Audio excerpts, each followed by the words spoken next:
What's up, everybody? Wednesday edition of the NBA Exchange. We weren't with you on Monday, but we are back. Very interesting start to the conference finals. Very interesting game last night between the Clippers and the Phoenix Suns, and it came down to the last play. And boy, DeAndre Ayton had an NBA moment for the ages. Draft lottery was last night. So much going on. Not a wacky Wednesday like last Wednesday, but you know what we do on Wednesdays. We bring the nuance. I'll have that with my man, Jarod Hector, coming up on the NBA Exchange. No hot take culture on Wednesdays. We don't do that here. NBA with Nuance time. Always glad to bring in my man. You see him on True Hoop. You also hear him hosting the 7 Footers podcast. My man, Jarod Hector. Jarod, what's up, man? Not a wacky Wednesday, as I said earlier this week, but still a lot of stuff going on. How you doing? I'm doing great, man. Always good to be with you. The association, lots happening out here, but you know what we do on Wednesdays, folks. No hot takes over here. Save that for them other whack-ass shows y'all watch on them other networks. That's right. None of that going on, but a lot going on last night in the Valley of the Sun in Phoenix. We saw a thrilling game that had a lot of people staying up late, and it was worth it. It was absolutely worth it. A thrilling game in which the Suns edged the Clippers by 1 point. This came down to a play where DeAndre Ayton guides the ball into the basket with 0.7 seconds left. There's a lot of debate whether that should even been the time left on the clock, but there's 0.9 seconds left. They get this done. The Suns get the victory. But a lot of the talk around here, Jarod, will be the fact that Paul George, playoff P, now some people are going to go back to calling him Pandemic P, missed 2 free throws. Had he hit one of the 2, the game would have been in overtime. Had he hit both, the Suns would have been forced to go for a 3. That was not the case. Clippers now down 2-0 in this Western Conference Final Series. This is the 3rd straight series which the Clippers have been down 2-0. So I think the question is out there. I don't want to say the Clippers are going to clip, Jarod. I'm not going to. I'm off that. I'm off that. But can the Clippers come back from a 2-0 hole once again? I mean, of course they can, right? I mean, anything's possible. I said this to you on some other platforms, and I'll say it here. You know, we know in the NBA, there's this sort of history of teams having to go through adversity before they get over that hump, right? Everyone loves to point to the bubble and then blowing that 3-1 lead, and the jokes are flying all over the internet, right? But I said at the time, I was like, you know, this is going to go one of 2 ways. Either going to galvanize this crew, or they're going to just, you know, kind of, you know, go in a rock bottom. It's going to be the same old, same old. They made changes, got Ty Lue in there, the head coach, blah, blah, blah, all that. And you saw it, right? They went down 2-0 in the first round, came back. Again, that's another shared common experience, adversity. In second round, same thing. Went down 2-0, came back, right? So they definitely can do it, and they believe in themselves. Now, this Phoenix Suns team, I think, presents a little bit of a different challenge for them than the other two, as the other 2 teams were, in a way, more heliocentric with their star, right? Like, obviously, Dallas is all Luka, and then everything was revolving around that.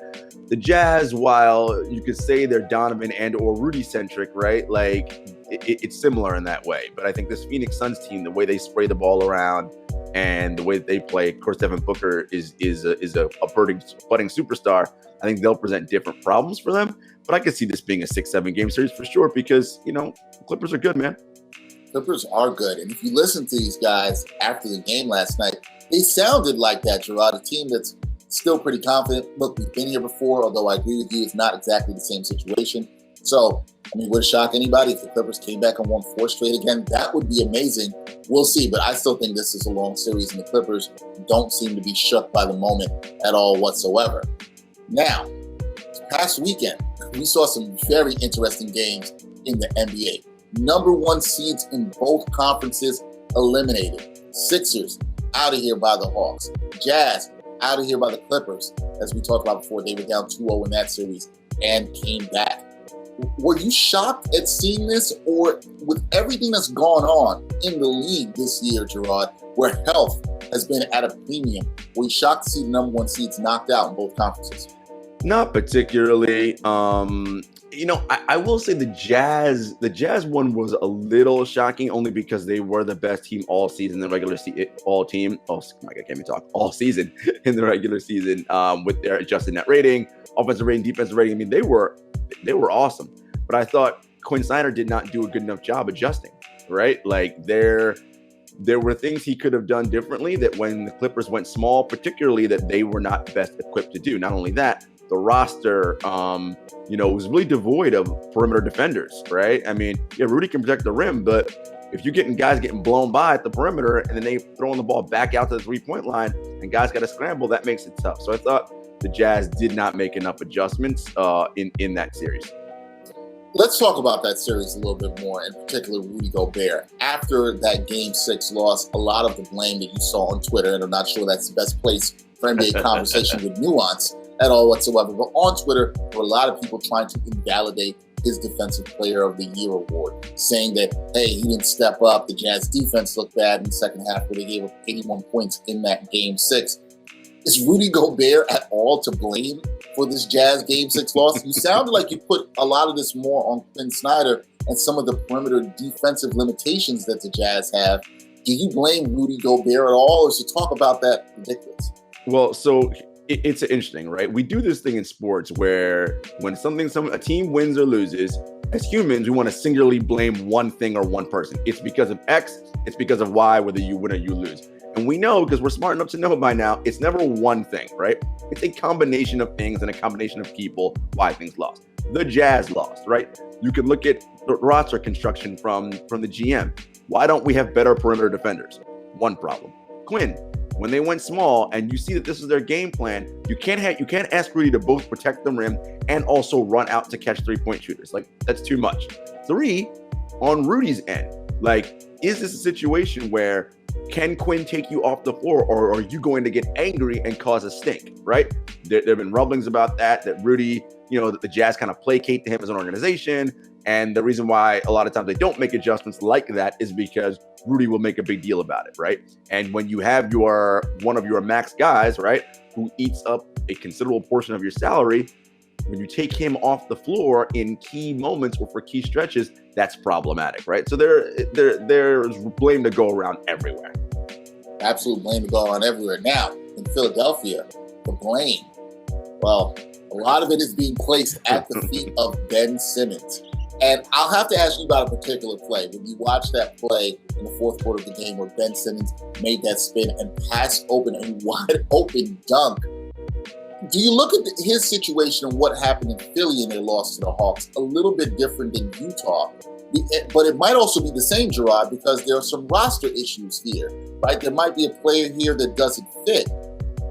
There's been talk about trading Ben Simmons and getting him out of Philly, which I think then brings up another question. Can you build a team around Ben Simmons? Can you win with a player like Ben Simmons, whether it be in Philly or someplace else? Dex, you hit the nail on the head. It's kind of the same situation, right? Two sides of the same coin. Look, Ben was given the keys to this franchise, he and Joel, when they were drafted. And there's a problem when you do that with young guys and you empower them like that so early, if your culture and organization is not right surrounding them, right? And Philly has been in flux for many years. They got stability now with Jarod in charge and Doc, but you had the process era, then you brought Colangelo, and it was just, you had weird, and then Elton Brand. It was just a weird collection in there and no sort of organizational stability. And I say that to you all the time, Dexter, as an organization, what is your mission and vision? And is that aligned from the top, the ownership, down to the GM, basketball operations, down to the head coach and the players? Is everybody in lockstep? If not, you're going to have problems. And there are problems there. Ben Simmons' game offensively has not improved since his rookie year. That's a problem. And again, when you are a max guy and you eat up that much salary, that hampers what the rest of your team can do because we've invested so much in you. So the Sixers have a generational superstar in big man Joel Embiid and a generational talent in someone like Ben Simmons, right? I always say, if you have 2 all-NBA guys who are 26, you can't break that up. But you have to now because one guy's often injured and the other guy doesn't want to shoot. Like, this is just not working. And you need some other flexible pieces around so you can make that work. And look, Ben's going to have to take some blame here for sure. I mean, buddy, like, it's not even about shooting threes or jumpers or whatever. Ben is 6'10", a massive athlete, and he's just so incredibly skilled. Bro, he doesn't even want to get into the post and do jump hooks or just get downhill. Why? He's afraid to get fouled and go to the free throw line. The free throw line and doing that thing is making the other parts of his game, which are good offensively, go away. And that's a problem. That is a problem. And then I always question, if somebody trades for him, well, could you build a team around him? Even if the Sixers were to trade Ben Simmons out of there, and they would need to get back pieces that can help them win now, let's say Ben Simmons goes to a young rebuilding team, let's say Orlando or somebody. Is he, I saw your face there, is he a guy you can actually build around? And we actually don't know, I'm saying this in all seriousness, his mental state right now around the game, that is, and how we approach it. Is this a guy in terms of roster construction you want to build your team around? I do believe he's still talented. Look, this guy's all NBA offense and defense without being able to shoot. So, and he's 6'10", and he's an incredible athlete. I mean, you need to, if you can get someone like him, you get someone like him. Now, here's your problem if you're Philly.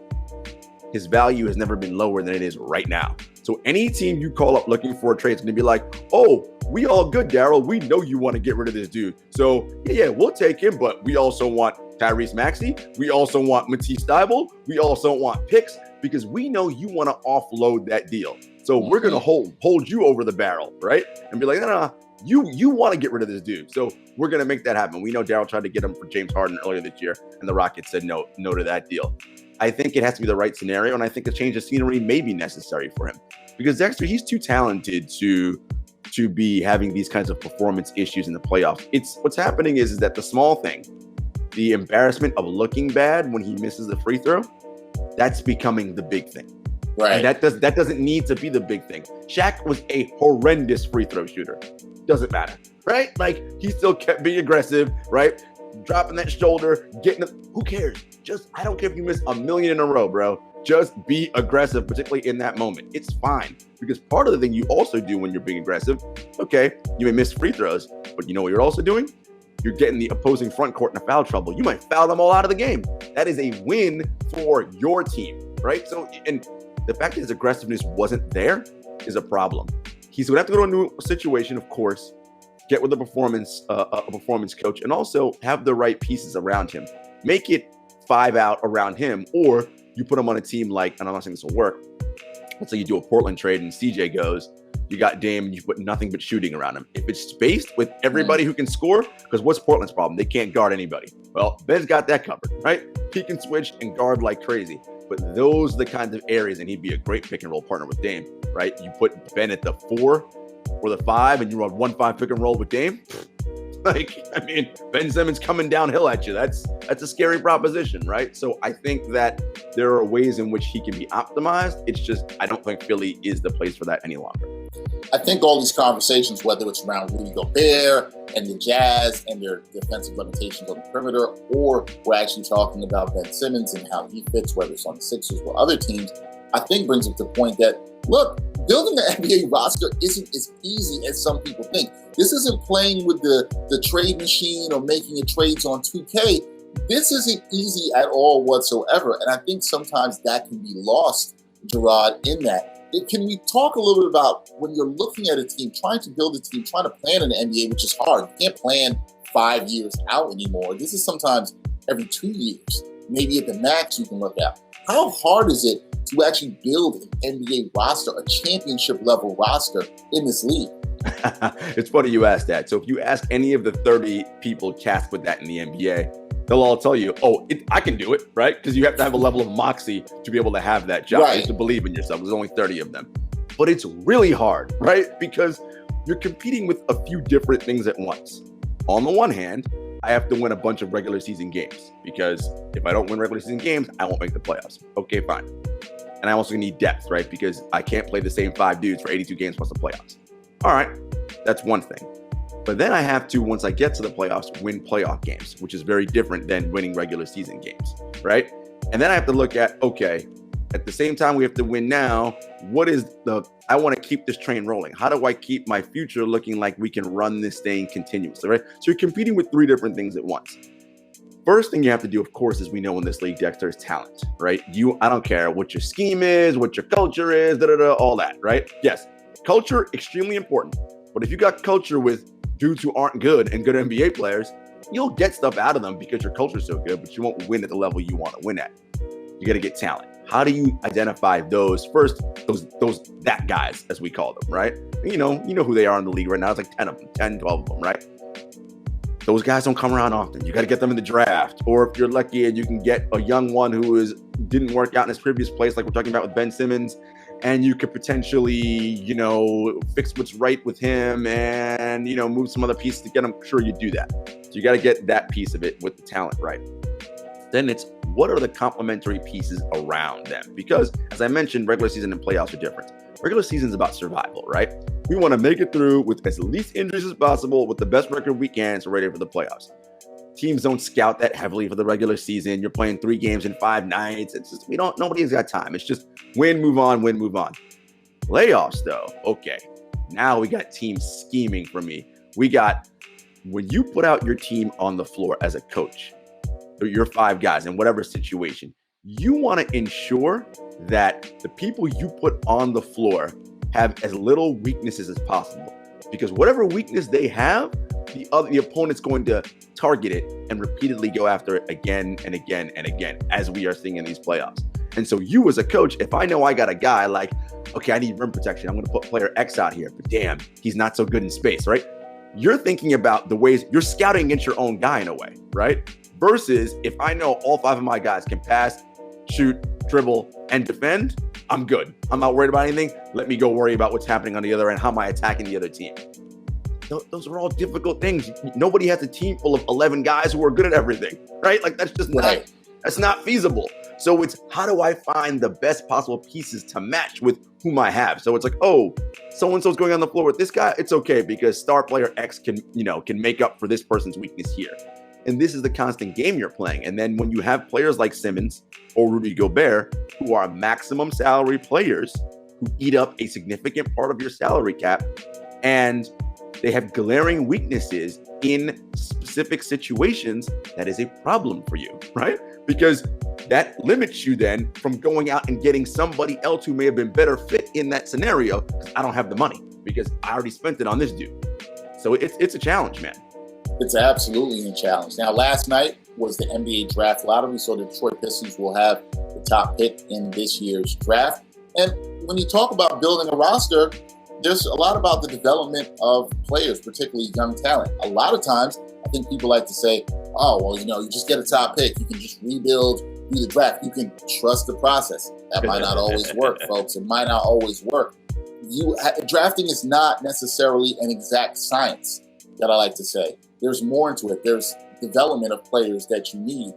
How important is it once you get the talent drafted into your practice facility, into that culture, as you mentioned before, Jarod, in developing that actual talent? If you don't develop the talent and develop that skill set, you always talk about how this is a game of skill and needing, then you can't really build the roster you want, correct? Correct.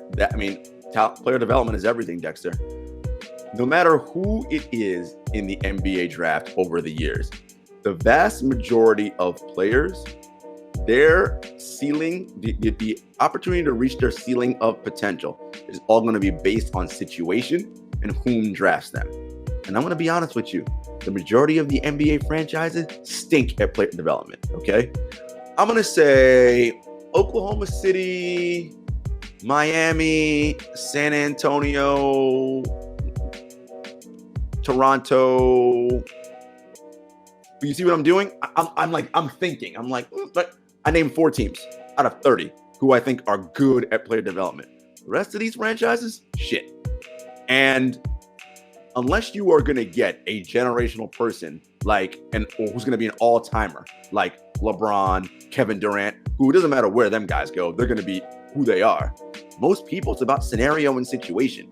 And if your team is not good at that, you're not going to get the best out of players, which is why we see so often people giving up on players, right? Markelle Fultz is a good example. Drafted in Philly, right? Clearly didn't work out there. He goes to Orlando, which is nobody's definition of a good development place or culture, playing better, right? It's just, for whatever reason, Philly was not able to get the most out of him. And that's the key, man. It's like there's talent up and down this draft. It's not just about the lottery and the those top picks. The middle of the first round, the late first round, the back half, the Euro League. There are talented players all over the world that play basketball who could help NBA teams in the highest leverage games. But you got to develop, man. It's not just, let me get this dude and put him here. No, you got to work them to get them good, right? Like, that's your job. Help them get, it's like you work in a corporation. If you have mentorship and you can get the most out of your employees, that limits turnover, right? Like, but most companies don't want to invest in that shit. It's like, whatever. Who cares? Oh, yeah. I know all about that all too well. But before we get out of here, let's take a look at the Eastern Conference Finals. That will start tonight. We got the surprising Hawks. Many people thought they wouldn't be here against the Milwaukee Bucks. How do you like this series shaking out? Are you counting out the Hawks? Our producer Greg picked the Hawks in 6 in the last series. He's been looking good. Phoenix is rolling as well, too. Can the Hawks actually compete in the series? Or is this Milwaukee, you got to win this and get to the finals here?